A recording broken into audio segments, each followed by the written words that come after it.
फुटबॉलमधील सर्वात मोठी स्पर्धा फिफा वर्ल्ड कपला फक्त 4 महिने राहिले, पण आता या स्पर्धेतील ठिकाणांवरच प्रश्नचिन्ह उभं राहिले। याचं कारण म्हणजे मेक्सिकोमध्ये सुरू असलेला हिंसाचार।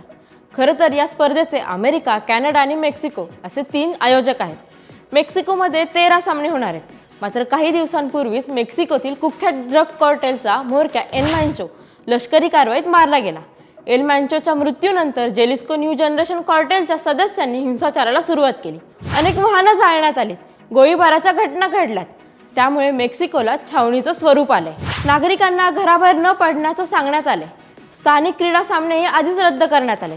अशा परिस्थितीत जूनमध्ये सुरू होणाऱ्या फिफा वर्ल्ड कपचे मेक्सिकोतील सामने हलवले जावेत अशी चाहत्यांची मागणी आहे। पण तब्बल 40 वर्षांनी मेक्सिकोमध्ये फिफा वर्ल्ड कप होतोय, त्यामुळे त्यांच्यासाठी हे भावनिकही आहे। मात्र आत्ताच्या घटना पाहता हा वर्ल्ड कप होईल की नाही यावर अद्यापही प्रश्नचिन्ह आहे।